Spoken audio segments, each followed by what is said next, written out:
Good morning साथियों। अभी आप लोगों को अपने YouTube चैनल परम गुरु में पुनः आपका स्वागत है। आज हमारे साथ इतिहास में जितने भी तिथियां हैं उस तिथियों को एक झटका में याद करने का ट्रिक बताने जा रहे हैं। एक झटका में याद करने का ट्रिक बताने जा रहे हैं। यूं कहा जाए कि इतिहास बहुत सारे स्टूडेंटों को ऐसा होता है कि उसमें तिथियां जितने दी हुई होती है उन तिथियों के बारे में जानने में बड़ी कठिनाई होती है, आगे पीछे हो जाता है। नहीं, कभी किसी का शुरू का पूछा जाए तो अंत का बता देता है, कोई अंत का पूछा तो शुरू का बता देता है। तो उसके लिए एक लॉजिकल पॉइंट हम आप लोग को बताने जा रहे हैं, उसको आप लोग गौर से सुनिएगा, ठीक है। और इस ट्रिक के माध्यम से आप अपने इतिहास में अच्छे पकड़ रखेंगे और जो भी जहां से पूछा जाएगा उसका जवाब आप आसानी से दे सकते हैं। तो आइए हमारे साथ बने रहेंगे, ठीक है। थोड़ा बाबू उधर को सर जाओ, काहे चुलबुल की तरह कर रहा है जी। हाँ, लिखना नहीं है, पहले समझ लीजिए, ठीक है। ब्रेन में बात अगर फिट हो जाएगी तो लिखने की कोई जरूरत नहीं है, ठीक है।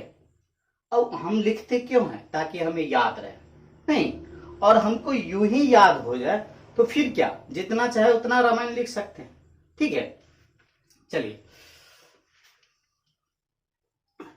देखें, हमने बताए थे कि इतिहास में सारे तिथियों को फिक्स करने के लिए क्या होता है, एक लॉजिक पॉइंट में इसको क्या होती है, काल। यू छोड़ देंगे, पहले हम इसको याद नहीं करना है, पहले हमको इस क्रमबद्धता को देखना है, ठीक है। और ये क्रमबद्धता जो याद हो जाएगी तो आपको पूरे इतिहास का जितना भी कालक्रम है आप सटीक से याद कर पाइएगा।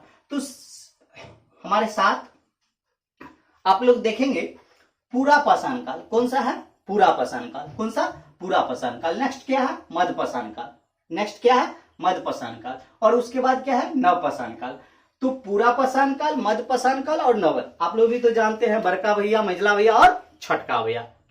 नहीं, जैसे भाई में होते हैं तीन, उसी तरह का ये पूर्व के समय को, मतलब जब समय शुरुआत हुई उसमें वो पहले ये बड़े थे, उसके बाद ये बीच वाला और ये छोटे।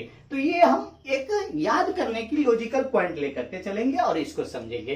क्या है, पहला पूरा पाषाण काल, मध्य पाषाण काल, नव पाषाण काल। चलिए, ये तीन चीज आप लोग को याद हो गया, पूरा पाषाण काल, मध्य पाषाण काल, नव पाषाण काल, सारे के स्टूडेंट को, ठीक है।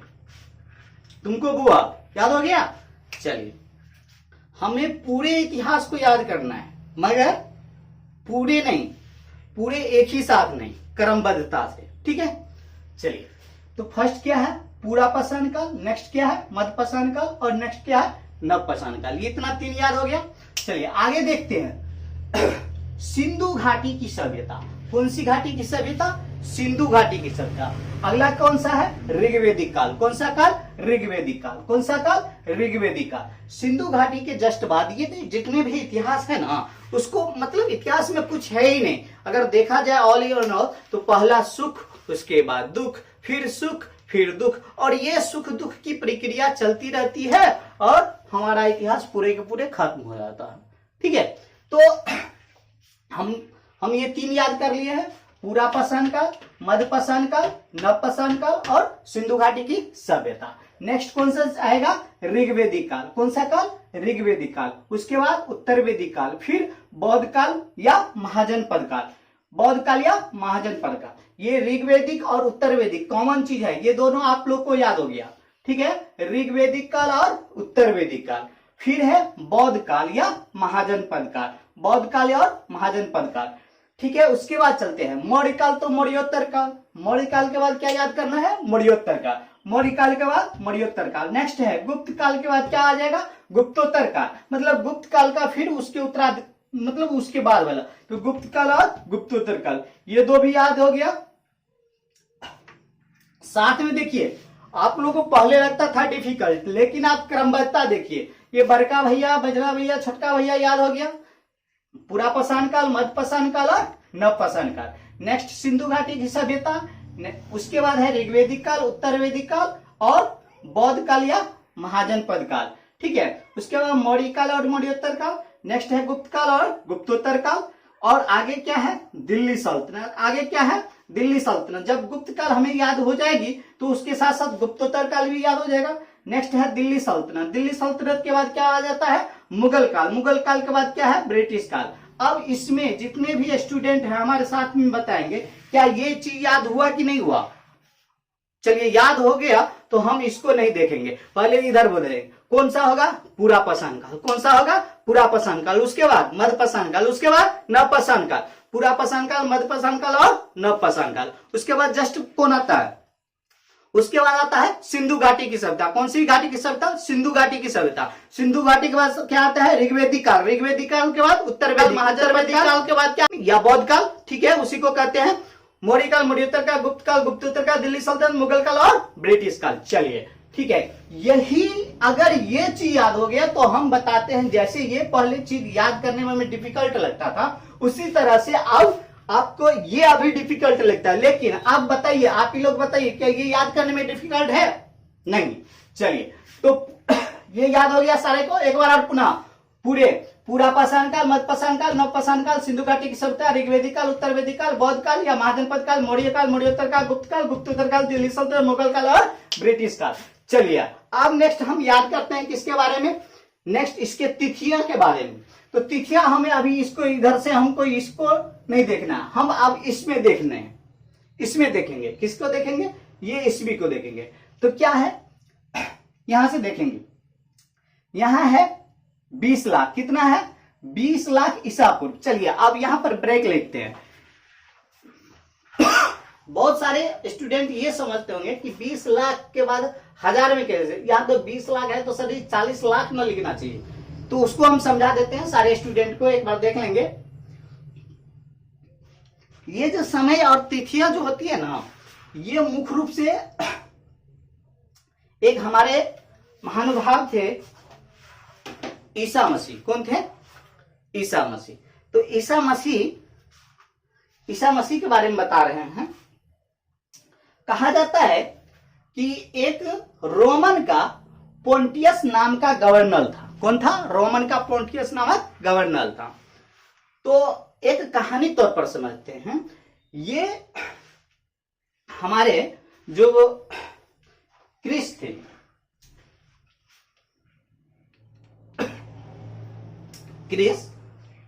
क्रिश्चियन या क्या कह सकते हैं? ईसा मसीह। तो ये ईसा मसीह जो थे, ये सत्य के प्रचारक थे। किस चीज का प्रचारक थे? सत्य का प्रचारक थे। और दूसरा क्या था? यहां पर एक राजा था, एक मुख्य रूप से हम समझेंगे यहां पर पोंटियस से, ये गवर्नर थे मुख्य रूप से रोमन के। तो ये चाह रहे थे कि मेरा सत्ता चले, मेरा अनुयायी चले। लेकिन उस समय जो है प्रजा में बहुत सारे भ्रांतियां फैले हुए थे, बहुत सारे गरीब परिवार रहते थे, बहुत सारे को कष्ट हुआ करते थे। तो उस कष्टों को निवारण करने के लिए ईसा मसीह लोगों के बीच में जाता था और उसको समाज सेवा करते थे। नहीं, जैसे वर्तमान में लीजिए, नहीं वर्तमान में लीजिए, पप्पू यादव जी गए, लोगों के बीच में गए तो सजा हुआ? नहीं, उसी तरह से इसका भी सजा हुआ। किसका? ईसा मसीह का। क्योंकि ये लोग चाहते थे, खास करके ये पोंटियस चाहते थे कि लोग मेरे और आकर्षित हो गए। लेकिन यहां पर क्या हो गया? ये लोगों के बीच में जाते थे, उनका सुख दुख बांटते थे, तो उनको लगा कि ये लोग उनके प्रति आकर्षित हो रहा है, सो नहीं, इसको सूली पर चढ़ाया गया और उसको सूली पर भी चढ़ाया गया। तो ये एक घटना होगी। कोई हमारे पास कोई पर्व त्योहार होता है तो हम एक अमुक दिन याद हो जाते कि चलो भाई ईद के पहले के समय थे, ईद के बाद के समय है। तो उसी तरह ये उस समय की घटना बहुत ही भयानक घटना था कि लोगों उसके मतलब प्रति आकर्षित थे, और उन लोगों को मतलब जो आकर्षित थे, जो लोगों को दिल जीतते थे, उन दिल जीते हुए व्यक्ति को क्या किया गया? सूली पर चढ़ाया गया।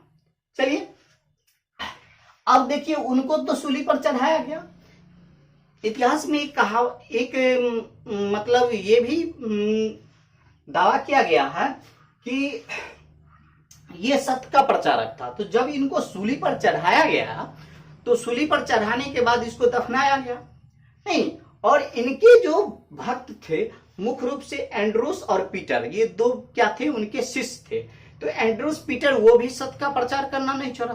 अब इन राजाओं को लगा, पोंटियस रोमन को लगा कि हम किन किन व्यक्तियों को फांसी पर चढ़ावे या सूली पर चढ़ावे नहीं। तो इन दोनों व्यक्तियों ने, ये एंड्रूस और पीटर ने कहा कि महाराज आपने क्या किया, आप हमारे महानुभाव को, हमारे गुरु जी को आपने सूली पर चढ़ा दिया। तो उससे क्या समझते हैं, ये असत्य हमारे समाज में रहेगा नहीं, वो हमारे समाजों के बीच में है और हमारे दिल में छाए हुए हैं नहीं।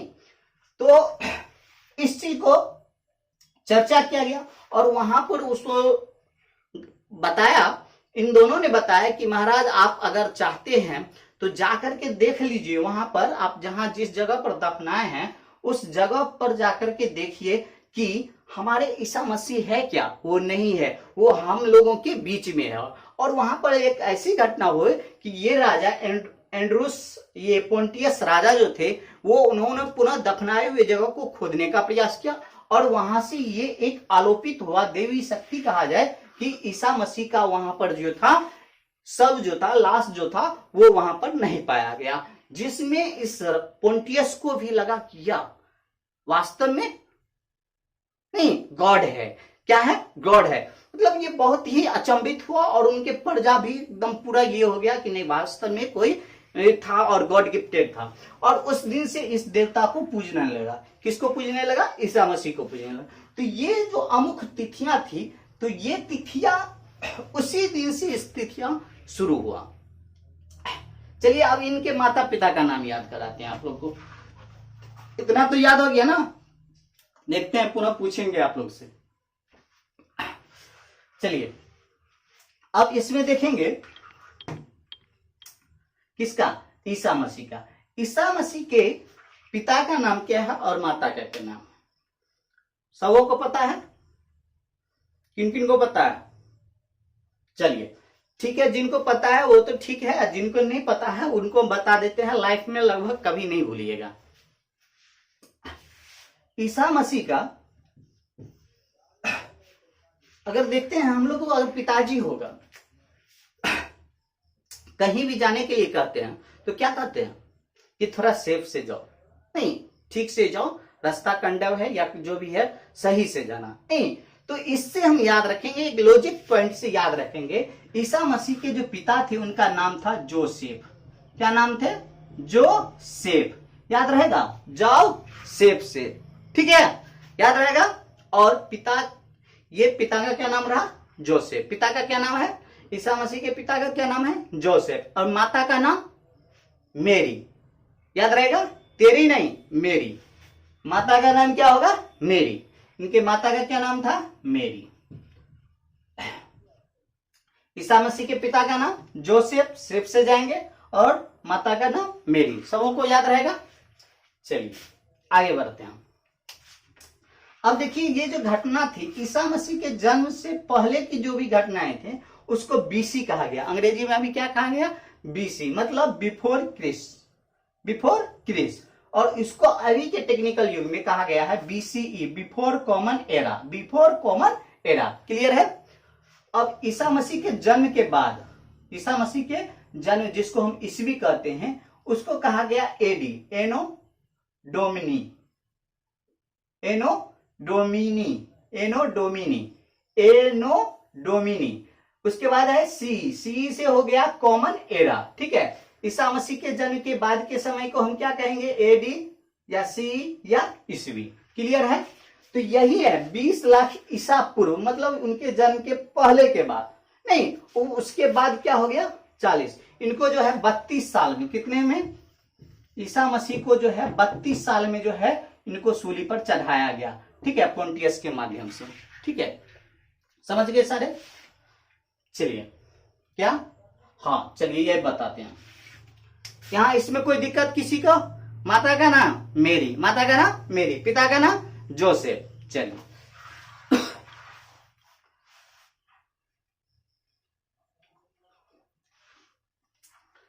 चलिए इधर तो याद है, एक बार पुनः इसको रिपीट हो जाए। पूरा पाषाण काल, मध्य पाषाण काल, नव पाषाण काल, सिंधु घाटी की सभ्यता, ऋग्वेदिक काल, उत्तर वेदिक काल, बौद्ध काल या महाजनपद काल, मौर्य काल, मौर्योत्तर काल, गुप्त काल, गुप्तोत्तर काल, दिल्ली सल्तनत, मुगल काल और ब्रिटिश काल। बिल्कुल सही है। चलिए आप यहां हम लोग एक टेबल पढ़ते थे 20 का, तो उसी में हम देखेंगे 20 और 40। इसको हम याद करने के लिए टिप्स बताते हैं। ये लाख में है और ये हजार में है, लाख और हजार, तो उससे याद रखेंगे 20 लाख ईसा पूर्व से 40,000 ईसा पूर्व, याद रहेगा पूरा पाषाण काल 20 लाख से 40,000 ईसा पूर्व। नेक्स्ट 40 से आ जाएंगे 10 पर, 40 से 10। देखिए इसमें क्या है, तिथियों बहुत सारी किताबों में ऐसा होगा कि अब उस समय ये नहीं बताया कि सर आपने गलत पढ़ा है, फलाने किताब में है। किताबों बहुत है, सारे राइटर अपने अपने हिसाब से लिखे, लेकिन हमने 2-3 किताबों को एक जगह किए और उसमें अध्ययन किए, तो इनका तिथियां जो ज्यादा जिन इतिहासों में, जिन 2-4 इतिहासों में एक सर्वमान्य तिथि आया है, वो आप लोगों के सामने हम बता रहे हैं, और इतना ही सच है, और इसी से आपको पूरा कमांड हो जाएगा। इसीलिए इनको याद रखिएगा। 20 लाख से 40, 40 से 10, 10 से 4,000, ठीक है। 20 लाख से 40,000, 40,000 से 10,000, 10,000 से 4,000, और यहां से हम क्या करेंगे, एक सुडोल तोड़ेंगे।